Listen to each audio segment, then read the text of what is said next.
Hello students, welcome to Amar tuition classes. आज हम statistics में न्यू चैप्टर स्टार्ट कर रहे हैं, दैट इज मोमेंट्स। अब पहले तो समझते हैं मोमेंट्स होता क्या है। थोड़ा सा एक 2-4 मिनट का इंट्रोडक्शन ले लेते हैं। Moment is a very commonly used word in physics and it measures the turning effect of a force around some point।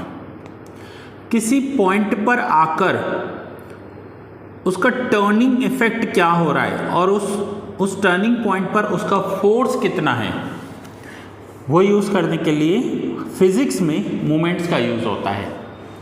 इसका मतलब ये समझ लो आप कि एक साइंस का चैप्टर है। इसमें आपको ज़्यादा डीप में नहीं जाना, आपको कैलकुलेशन कैसे करनी है वो समझना है।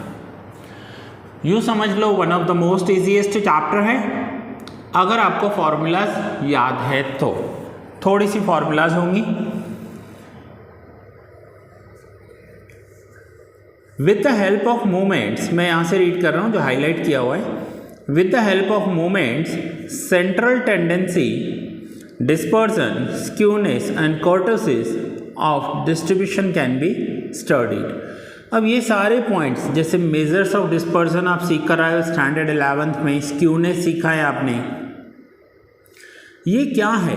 तो जब डेटा कलेक्ट किया जाता है, डेटा कलेक्ट करने के बाद उस डेटा को कन्वर्ट किया जाता है, जैसे mean, average, percentage, median, mode, standard deviation. तो ये सब क्या है? ये रॉ डेटा को कन्वर्ट किया जाता है।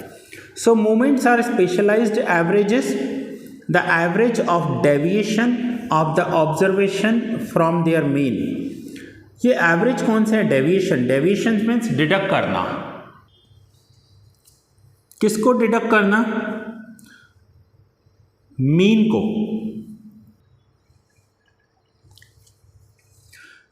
Is called the first central movements. अब फर्स्ट सेंट्रल मूवमेंट्स क्या है? अब सेंट्रल मूवमेंट्स में ना कुछ फॉर्मूलाज हैं और ये फॉर्मूलाज कैसे यूज होंगी? जैसे ये फर्स्ट सेंट्रल मूवमेंट, तो उसके लिए ये फॉर्मूला है। तो आज पहले मैं आपको कुछ फॉर्मूलाज दे रहा हूं,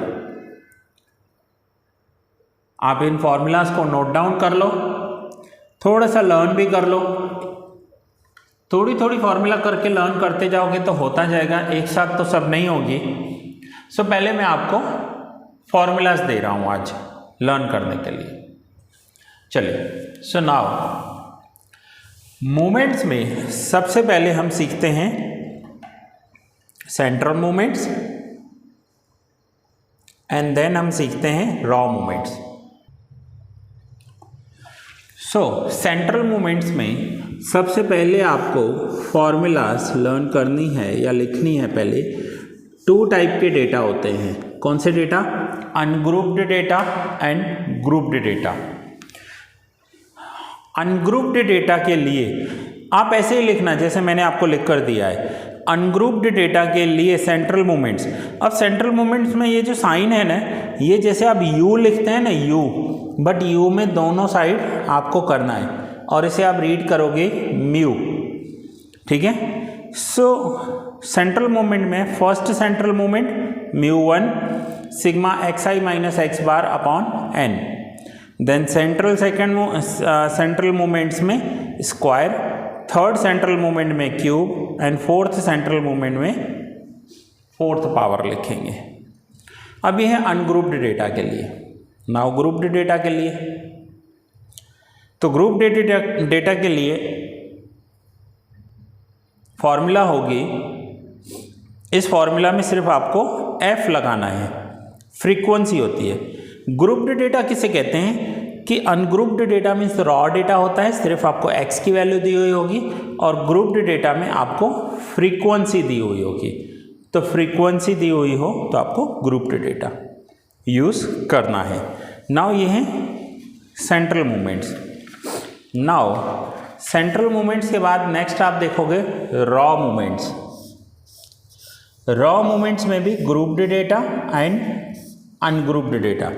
सो ग्रुप डी डेटा में वो ही फॉर्मूला है, लेकिन यहाँ पर x माइनस एक्स बार था, तो यहाँ पर x बार की जगह a वर्ड आएगा। a means assumed mean, so a square cube fourth. और रॉ मोमेंट के लिए डैश लगाते हैं, μ1 डैश, μ2 डैश, μ3 डैश, μ4 डैश। ना ग्रुप डी डेटा के लिए भी सेम फॉर्मूला, सिर्फ आगे f ऐड हो जाएगा, फ्रीक्वेंसी ऐड हो जाएगी। सो ग्रुप डी डेटा का मीनिंग होता है फ्रीक्वेंसी ऐड हो जाना।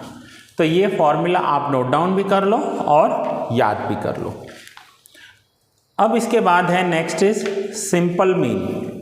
सिंपल मीन की फॉर्मूलाज कौन सी हैं? सो मीन निकालने के लिए ग्रुप डी डेटा हो तो sigma x upon n and sigma f x, grouped data में sigma f x upon N.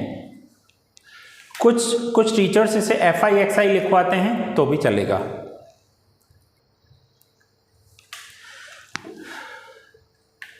आगे लिखा हुआ है when there is given probability distribution the way of finding raw moments is given below, but if we have to find central moments then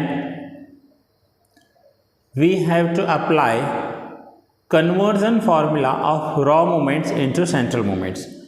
raw moments and central moment की conversion formulas use करेंगे। ये यहां पर have होगा, ठीक है।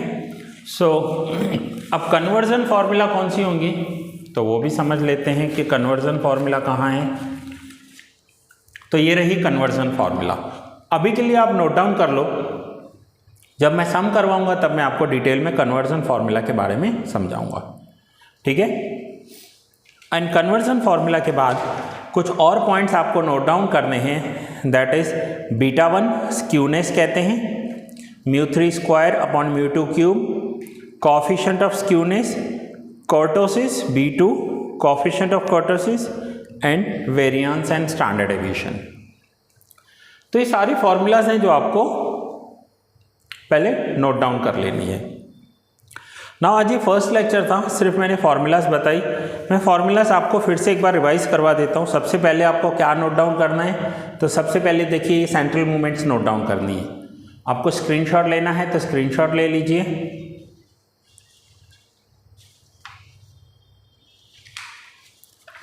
Then आपको raw movement, ये दोनों फॉर्मूला लर्न हो जानी चाहिए नेक्स्ट लेक्चर तक, तभी आपको नेक्स्ट सम समझ में आएगा, अच्छे से समझ में आएगा। उसके बाद आप ये वाला पेज नोट डाउन कीजिए और इसे अच्छे से नोट डाउन कर आप लिख लीजिए, लर्न भी कर लीजिए। एंड देन मैंने आपको दिया कन्वर्जन वाली फॉर्मूलाज, और लास्ट में मैंने आपको दिया skewness and kurtosis. So students, ये फर्स्ट लेक्चर था जिसमें मैंने आपको फॉर्मूलाज बताई। नेक्स्ट सेकेंड लेक्चर से मैं आपको सम स्टार्ट करवाऊंगा। बहुत ही इजी चैप्टर है जिसमें आपको सेंट्रल मूवमेंट की फॉर्मूलाज आनी चाहिए। सो ये लेक्चर यहाँ ही पूरा कर रहा हूँ। मिलते हैं नेक्स्ट लेक्चर में सम्स के साथ।